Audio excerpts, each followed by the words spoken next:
स्वागत छ हाम्रो पहिलो भ्लगमा।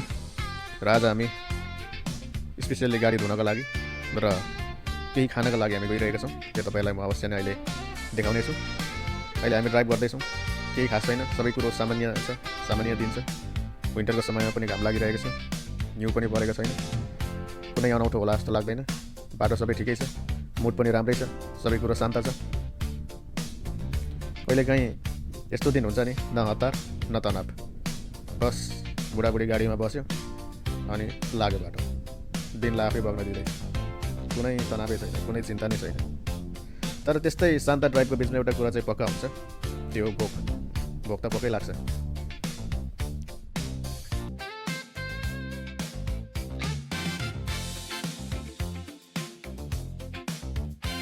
र भोक लागेपछि हामी कहाँ जान्छौँ तपाईँलाई थाहै नै छ। अब हामी चर्चेस ट्याक्सी चिकनको ड्राइभ थ्रुमा आइपुग्यौँ। मेनुबाट हेर्दा त खतरा लाग्छ, सबै आइटमले मलाई नै अर्डर गर भने जस्तो।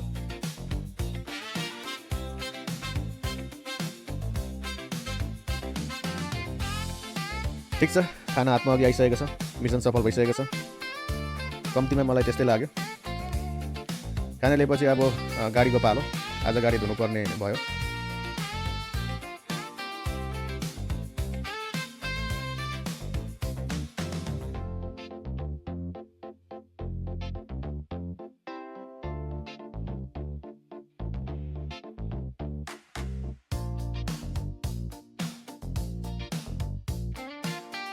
धेरै फोहोर भएर होइन, तर अलिकति केयर त चाहियो, अलिकति पानी, अलिकति साबुन, अलिकति चमक त चाहियो। यो भाग हेर्दा एकदमै सेटिस्फाई लाग्छ। एउटा हलभित्र छिरायो, त्यस पछाडि मेसिन आफैले साबुन लाउँछ, आफै धुन्छ, आफै नै हावा लगाएर गाडी सुकाइदिन्छ। कस्तो आनन्द! योभन्दा अगाडि हामीले पहिला हातैले धुनुपर्ने हुन्थ्यो भने अहिले जमाना कहाँदेखि कहाँ पुग्यो। केही गर्नु पर्दैन, सबै कुरो मेसिनले नै धुने गर्छ।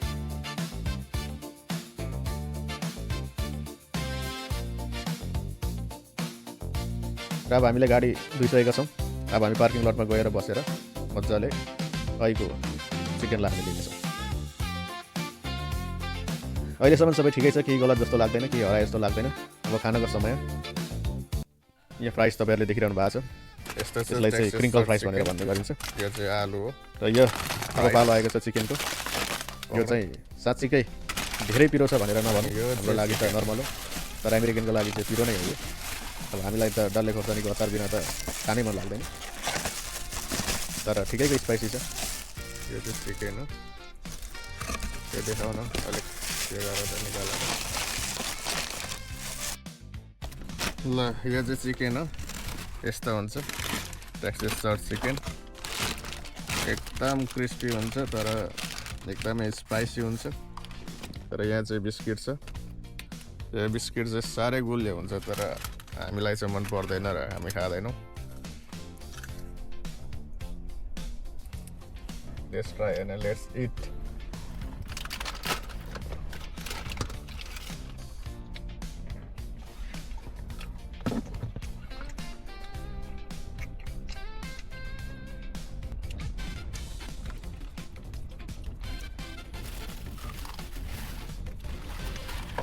I'm gonna have legs too.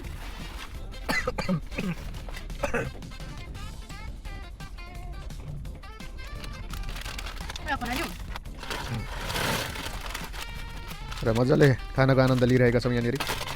एकदम दामी छ, अलिक पिरो छ, एकदमै क्रिस्पी छ, मिठो छ। तर खानासँग चाहिँ अझै दामी हुन्थ्यो भातसँग चाहिँ, तर भात ल्याउन बिर्सेछ, अचार ल्याउन बिर्स्यो।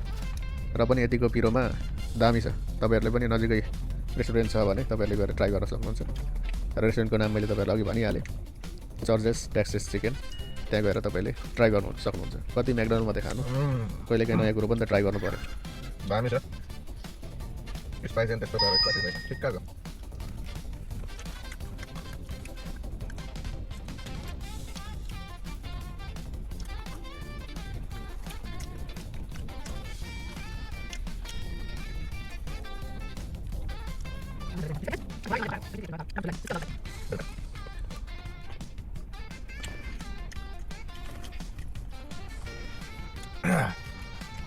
दामी, यो फ्राइस पनि दामी छ।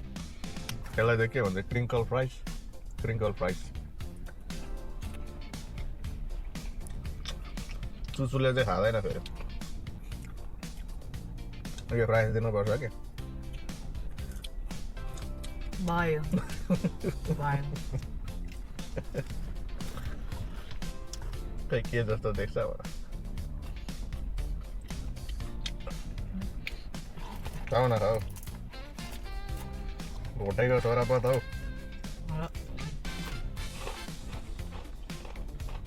Doggy has a भोटेको छोरा हो म भनेको पेट खानेको लागि के कुरामा गर त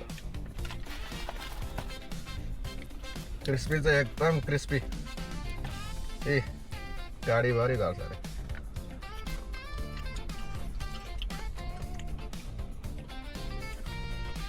गाडीलाई एकदम माया गर्ने मान्छेलाई चाहिँ थालै चाहिन्छ एउटा कि त गाडीमा नखानु तर good thing is we are in car वास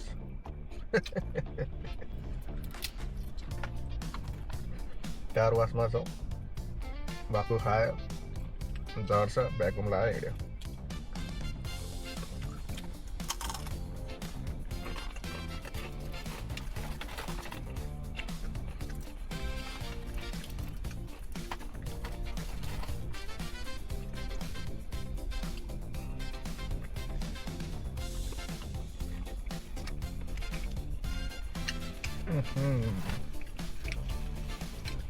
यो बिस्किटलाई साइडलाई हाल Can't I know? यो प्लास्टिकमा Fresh on. ल चिकन चाहिँ खास चाहिँ यो चिकन चाहिँ भातसँग चाहिँ मिठो हुन्छ भातसँग खायो भने चाहिँ दामी त्यतिकै खानु चाहिँ मलाई खासै लाग्दैन भुकेन डल्ले खोर्सानीसँग No, that's that. So, I thought you were gonna feed me. I was like, what? ल ल ल होइन होइन त्यस्तो पुरो छोड्नु हुँदैन No, I'm too embarrassed now. Nope. देखिन नि त मैले You.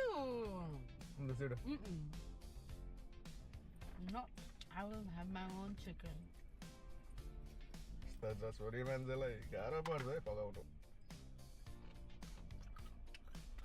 कहिले म कहाँ गएँ मलाई थाहै भएन Yeah. गाह्रो छ No. ल No. पुरो भयो अब चाहिँ खुसी भयो नि त त्यति भयो साह्रो छ छोरा मान्छेलाई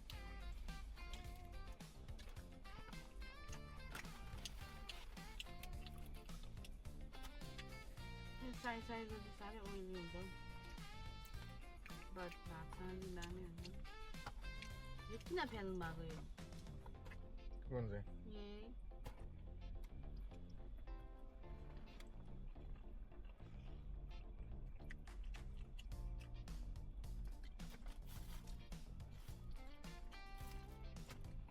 Press niya, oh, mister. Oh, no.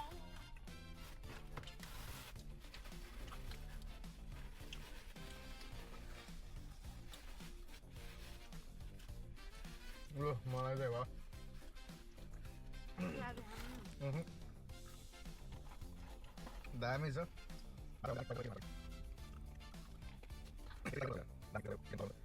Happy wife happy life भने जस्तै अब आफ्नो श्रीमतीलाई खुसी बनाउनै पर्ने हुन्छ कहिले मेरो चिकनमा टार्गेट गरेको थियो मलाई पत्तै भएन तर ठिकै छ थाहा पाएन पार सिक्यो नजर राख्नुपर्ने रहेछ सबै कुरोमा भन्ने भयो आजको लेसन यही छ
दामीसँगले खाइयो, एकदमै दामी भएको थियो।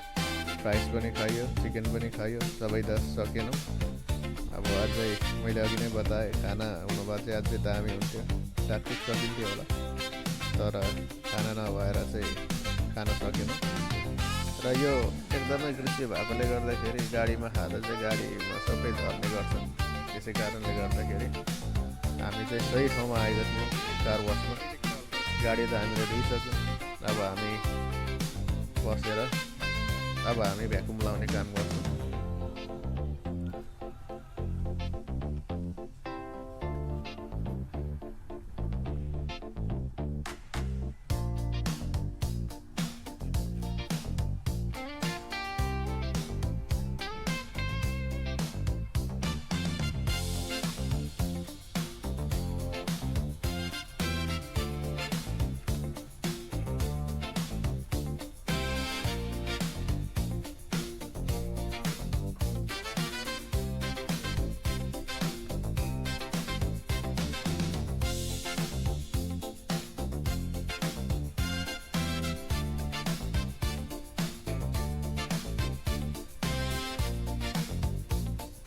अब चाहिँ सरसफाइ कार्यक्रम सुरु हुन थाल्यो। अब धमाधमसँगले चाहिँ भ्याकुम लगाइन्छ। अब अघि खाएर निकै मैला भएको छ गाडी, र अब त्यो खाइन्छ, अब त्यो सफा गरिन्छ। र गाडी पनि एकदमै टलक्कै भएर टल्किसकेको छ।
आजलाई यति नै। तपाईँले यति जेनसम्म हेरिदिनु भयो, त्यसको लागि धेरै धन्यवाद दिन चाहन्छु।